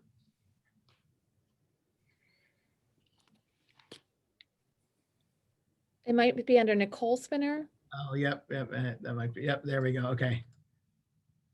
All right, Tom, you're available as soon as you take yourself off mute. Okay, thanks a lot. I appreciate it. First off, good evening, everyone. I just wanted to just make this real short and sweet. Thank you for taking the time to make this decision finally. I think it's the right decision to allow the families to make the choice to send their kids back. I just wanted to say thank you for that. And I understand it's been a very rough, unprecedented times. So thank you for working through this. The administration, everyone to work through it. You know, it might be an extra week, but I'm a project manager and I can understand 1 week sometimes. You just got to deal with it. So I'm just happy to hear you voted yes. So thank you very much and have a good evening. And we have Kristen Miller. Hello. First time talking in front of a large group, so excuse me if you hear my voice wavering. I really appreciate the difficult position the board has been in. It's insanity that we've all been going through. So I appreciate that everyone has been putting themselves out there and giving their full opinions and sharing what their thoughts are so that no one wonders where it's coming from. My only outstanding question throughout this entire thing is I totally get dividing, you know, the people that want to go in person and the people that want to go virtual. What happens if the in-person shuts down because of COVID? Does the virtual shut down then too, so that there's not an unfair advantage? Then it is pushing the in-person perspective onto the virtual learners. That's the catch that I get to it. And if it's that my son won't have a disruption in class because someone decided to go in person, I'm fine. You know, that's not, you know, whatever floats your boat doesn't drain my canal, I'm good with it. If someone gets COVID in the schools, the district shuts down, I'm all of a sudden working from home with my 6-year-old son who bounces off the walls because he's a little rocket. I can't do anything about it because someone else decided to go in person. That's my only catch here. And I want to make sure that if we are deciding, you know, everyone's doing what they think is best, that's fine. I don't want someone else's best to interfere with my son's schooling.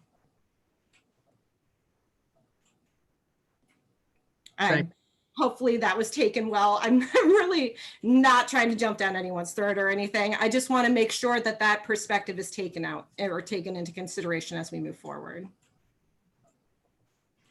Thank you. We have Jennifer Conrad, followed by Kylie Freeman.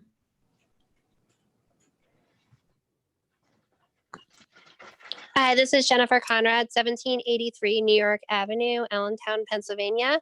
I'm just hoping that if we're allowing parents to re-choose, there's some clarification for the middle school plan, as the middle school plan was very, I don't know, just disorganized when it came out. Many people did not understand. There was a lot of hearsay going around. And so I'm not even sure what the plan is. So I'm hoping there's some clarification on that. in regards to what will happen with Project Wonder, if all students that stay virtual will be joining Project Wonder, if Project Wonder kids can go live, what that plan is. So please make sure there's some clarification on that. Thank you. Thank you. We have Kylie Freeman, followed by Ryan Palazano.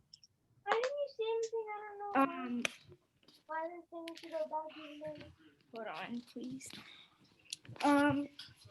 So my name is Kylie Freeman. My address is 123 Fairfax Street. I just wanted to say that I agree with Mrs. Dahl. Like, I didn't mean anything against you guys, but and I'm stressed about the schoolwork, and I feel like once I was in school, like in 7th or 8th grade, I was passing. I had 90s and 100s, and then now I got back from vacation, and some of my grades are dropping from 90 to 50, and some of my homework makes sense and half of it doesn't feel like it. And I feel like I would do better once I got back to school, and I'm very thankful that some of you said yes, and I respect the decisions of the ones who said no. And I understand how worried you guys are for your families, and how you're worried for your kids to go back to school. And yeah, thank you, and stay safe. Thank you, Kylie. Thank you. We now have Ryan Palazano. How you doing? Good evening. Can you guys hear me? Yes. Yeah, Ryan Palazzo, 1028 Hawthorne Road. Board, thank you for the decision that you made. I guess my bigger concern, and I'm not trying to dig at anybody, is actually administration slightly. You talked of the parents having 2 weeks notice, and the January 19th date has been out there. And I understand teacher availability and wanting to come back and everything like that, but why did a second round of surveys not go out already? Why did we not have decisions from teachers on whether or not they want to come back? And it seems like it was assumed that the board was going to vote no, so none of that, excuse me, was done ahead of time. Thank you. Okay, we have Jonathan Ruiz. Hey everyone, Jonathan Ruiz, 2242 Church Road. I'm a parent, teacher, and a resident. So I really do want to say thank you again for all you're doing. I know it's not tricky. I even think about even as a teacher, being in the tier 2 vaccine option, and some teachers taking it, not taking it, and even having the option of getting it in the first place, is something to consider. So even there's a lot of variables that are out there. I think I'm really wrestling as a parent, and I think I've seen other school districts where kids are going back and realizing they're not getting what they were hoping they were going to get. I know some people have alluded to that, that they're getting this social stuff, but we're seeing 6 or 7 kids in a class in big school districts that are having major staffing issues, where they're spending days in the cafeteria or in the auditorium for their class as opposed to in classes. I mean, my kids, I know they're having a hard time. Me as a teacher, it's not easy doing Zoom every day, but it certainly is consistent, at least in that idea. And I think I as a teacher, I think I'm wrestling with, I'm not as concerned as other people are, and I as a math person, the statistics are very odd and difficult to figure out. But I think it has been clear that we do have options for this, luckily, and in terms of us going back and not going back, and we do have some sort of movement right now, and I think we're able to kind of continue what we're doing, or we're able to kind of flip it all on its head. And I think some of the variables for me as a parent are, if I see my student has 36 kids in a Zoom class versus 7 in a live situation, there's really not much, at least as I understand as a parent, that they can't switch back and forth. And I know in bigger districts that probably have a little more sway, even in schools like Emmaus, high schoolers are going back to school realizing they're sitting at 2 people per lunchroom table, and they're realizing, oh look, actually I don't want to be here because I'm not actually socializing. And then they're going back home, and there's nothing as we can do it administratively, as far as I understand, to to actually keep them in school. So they have the option versus us having the option. And I think as a school district that has lost a lot of teachers over the past year, I can't see, and I think it's the difficult part of all of this, the surveys versus not the surveys, how we're going to fill our staffing need. Not to mention how we're going to get, there's a reason why we're meeting on Zoom right now. There's a reason this is not in person. There's a reason that for the next 3 months, I can't imagine as a board, you're going to meet in person. And so I'm confused as to why we would choose, I guess, to go the other way. And the same token, I recognize that these kids it's hard. I mean, it is a difficult decision. I wish there was a more creative option than just all or nothing. So I'm probably just putting out a wide range of things here because I recognize there's a big struggle. I do appreciate all of the views that are out there. And I feel bad I don't want us as a teacher, as a parent, I don't want us to be bullied by the loud voices that are on Facebook and on the forums and our neighbors, that are yelling at us. Because I know as board members, you're going through that. And I think we have to stand in the gap and make good decisions regardless of what public opinion is, because we have to see the bigger pictures and the bigger issues at hand here, as opposed to being swayed by, if my student says they don't want homework, I still give them homework because it's for the benefit of them. And I hope as a board, we figure out what that is. And I don't have that answer. And I don't think it's an easy answer. So I'm not trying to say it's one way or the other. I'm just trying to push towards this idea of you do have the option to make these decisions. We don't have to be swayed by public opinion on this.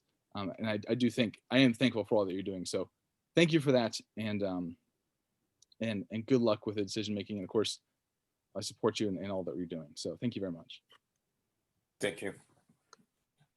All right, Mr. Gatanis, that's all who have signed up for the public comment. Okay, thank you, everybody. Do I have a motion to adjourn? So moved. Second. Okay, those in favor, say aye. Aye. Aye. Have it. Good night, everybody. Thank you. Good night. Everybody, Thank you, Lynn. good night, thanks.